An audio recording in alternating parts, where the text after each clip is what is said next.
Olá, meus amigos. Para quem não me conhece, eu sou Valber Oliveira, analista judiciário da Justiça Eleitoral há cerca de 10 anos. O que a gente vai falar hoje? O que a gente vai tratar? A gente vai tratar sobre... Eu fiz uma análise dos últimos 5 anos das principais bancas do que é cobrado na parte de direito eleitoral. A gente sabe que direito eleitoral representa cerca de 20 a 25% da tua prova, seja para analista, seja para técnico. Em relação ao método, a gente analisou nos últimos 5 anos, né? Então, pegamos aqui os últimos 5 anos das principais bancas, Sebrasp, FGV e FCC. Então, a gente pegou as principais bancas. Outro destaque que é importante você entender, que a maioria dos TREs realizaram o seu concurso, deixa eu destacar aqui, pronto, a maioria dos TREs realizaram os seus concursos antes de 2017, né? Teve 3 ou 4 que fizeram em 2017, mas, ou seja, na média a gente tem aí 6 a 7 anos sem concursos da Justiça Eleitoral. Outro destaque importante que a gente deve entender é que a gente, por vezes, considerou, numa mesma questão, várias temáticas. Então, se a gente somar aqui a coluna da quantidade de questões, ela vai ultrapassar a quantidade de questão analisada. Porque em uma questão, principalmente naquele tipo, analise, marque a opção correta. E aí você tem lá 5 ou 4 alternativas com 5 ou 4 assuntos diferentes. Então a gente considerou cada alternativa um assunto.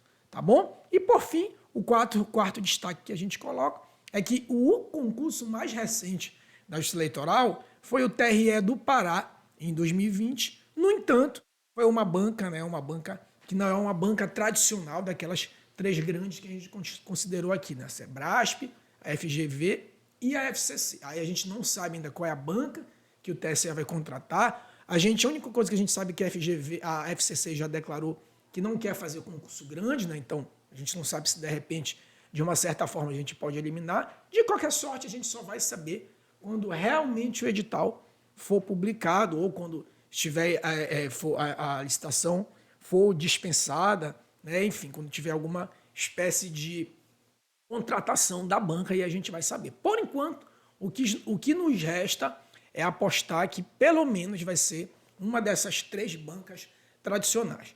E aí agora a gente vai para a análise, que é realmente o que interessa para esse vídeo. Olha só, eu fiz uma divisão, né, tá em ordem decrescente, o que caiu mais e o que caiu menos. Peguei uma média das 3, tá? E dividi basicamente aqui em 3 blocos. Né? Então, esse laranjinha aqui é o que caiu mais, o amarelinho intermediário e o verde inferior. Agora vamos lá, olha só. O que a gente pode analisar aqui, o que a gente já pode ir destacando aqui. Por exemplo, partidos políticos, né? A gente já vê que ele está aqui no topo. Olha só, 29 questões aqui de partidos políticos.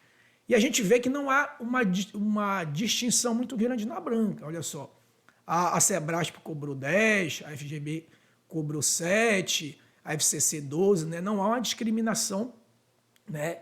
Não há uma discrepância muito grande entre as bancas. Agora, olha só, o segundo assunto mais cobrado, que são as inelegibilidades legais, que são aquelas lá do artigo 1º, inciso 1 da Lei Complementar 64/90. Tá em outro vídeo, o que a gente vai fazer? Hoje a ideia aqui é só te mostrar o que caiu mais.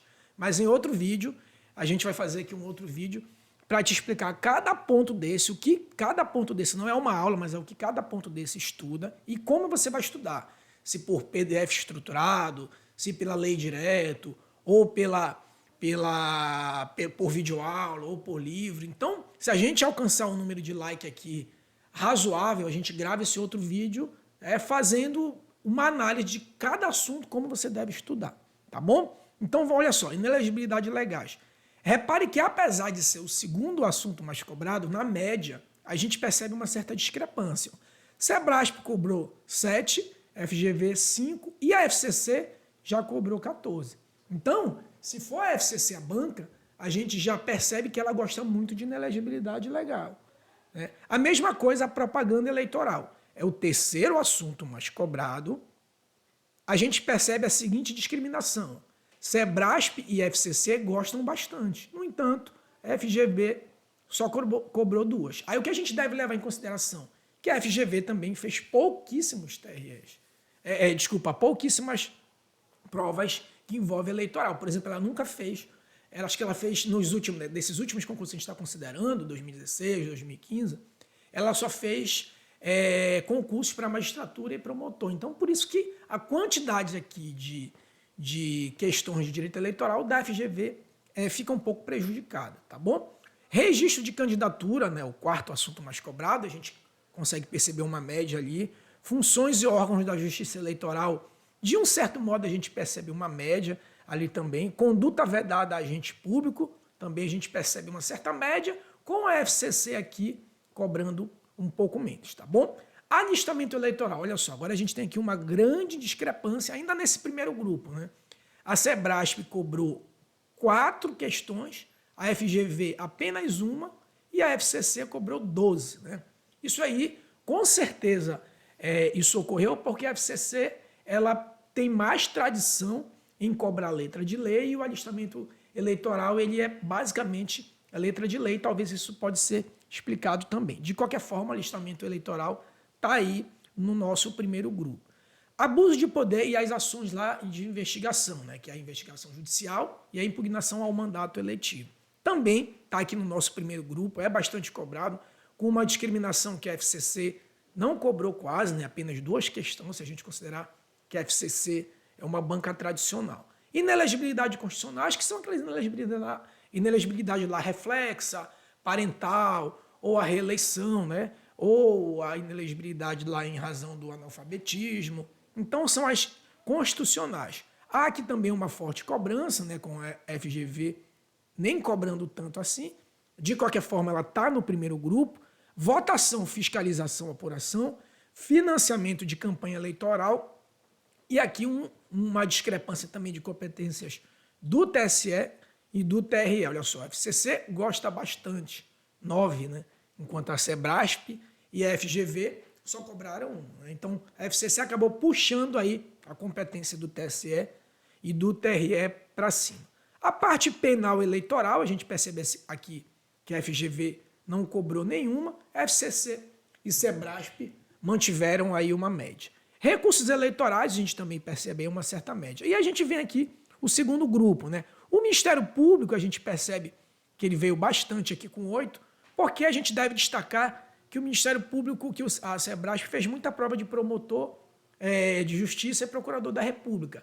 Então, o direito eleitoral, e especificamente na parte de Ministério Público, vai ser muito mais cobrado, né? Como é que é composto a atuação do Ministério Público, como é que oficia no primeiro, no segundo grau. Então, isso é muito mais destinado especificamente à prova de Ministério Público. Então, eu acho que esse aqui é um tema que você pode entender ele como secundário, tá? Ele poderia até ir lá para o nosso terceiro grupo, ele só está aqui no segundo grupo porque na estatística ele foi levado para cima por conta da prova de Ministério Público, tá? E aí você completando aqui o segundo grupo, as condições de elegibilidade, os sistemas eleitorais, a coligação e federação, captação lista de sufrágio, representações e contencioso eleitoral, fontes do direito eleitoral, direitos políticos e cota de gênero. Olha só como é importante a gente não ficar só na análise estatística. A gente tem que ter uma curadoria disso aí. Por exemplo, cota de gênero que está aqui no final do nosso segundo grupo. Lembre que a gente já falou. As últimas provas, tirando o TRE Pará, foram realizadas de 2017 para trás. Cota de gênero é um tema que está aparecendo muito na jurisprudência do TSE, muito.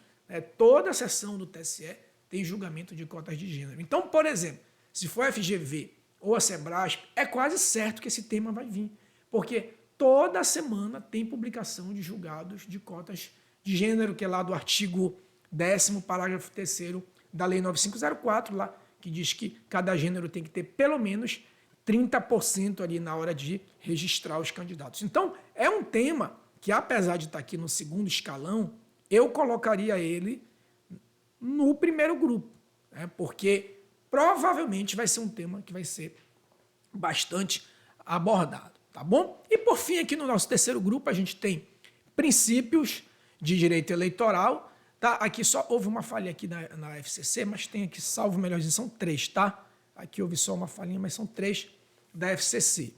Princípios do direito eleitoral, direito de resposta, garantias eleitorais, competência dos juízes e junta, pesquisas, debates, captação lista de recursos, perda de mandato, eleições suplementares e transporte gratuito. Tá bom? Então, esse é o nosso terceiro escalão. Só lembrando, pessoal, de repente você pode sentir falta. A FCC cobrou bastante, eu fiz várias questões que eu vi que a FCC cobrou bastante condições de elegibilidade. Ok, mas talvez você tenha feito dos TREs, que é lá de 2016, 2015. Só para lembrar, a legislação eleitoral, deixa eu retornar aqui o foco para mim. A legislação eleitoral, ela a cada 2 anos praticamente ela é reformada. A cada 2 anos praticamente é reformada. Então, se a gente considerar que a média dos concursos... só para te mostrar aqui, olha só, deixa eu voltar. Deixa eu voltar aqui para a gente ter em mente melhor. Se a gente considerar que a média dos concursos, olha só a análise que eu fiz aqui também, de cada prova, de cada regional.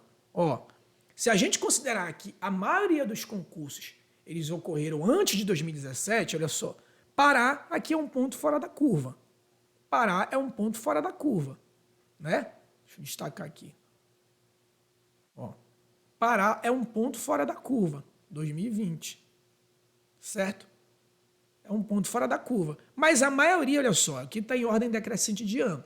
2017, 2017, 2017, 2016. Então, perceba, olha só, o TSE, o último concurso do TSE, que alguns TREs aderiram depois, foi em 2012 e a banca foi a Consuplan. Mas, tirando essas bancas que são menos desconhecidas, a gente percebe aqui que majoritariamente a Sebrasp e a FCC e a FGV a gente coloca agora como principal banca, porque a FGV cada vez mais tem ampliado a realização de concursos públicos. Então, o que eu quero te dizer sobre as questões lá, né, que é a nossa estatística aqui, o que muitas vezes, talvez tu vai poder estranhar, mas eu vi que... Opa, desculpa. Mas muitas vezes o que tu vai estranhar é que mas poxa, eu sempre faço muitas questões de princípios, e aí eu vi que tem poucos de princípios. Mas essas questões se referem aos concursos de 2016 para trás.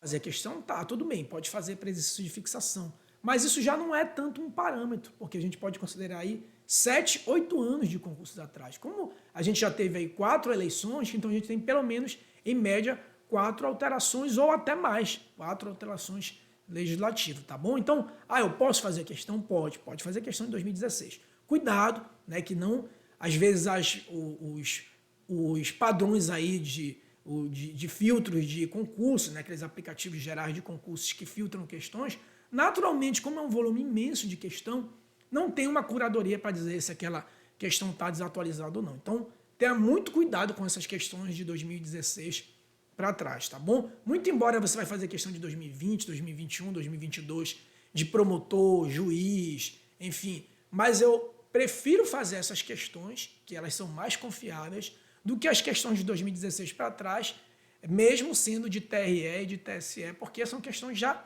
muito antigas e a gente não tem a garantia que esses aplicativos atualizaram essas questões, porque a gente não sabe se necessariamente tem uma curadoria disso aí. Tá bom, meus amigos? Então, a gente encerra por aqui. No próximo vídeo, deixa eu destacar aqui para ti.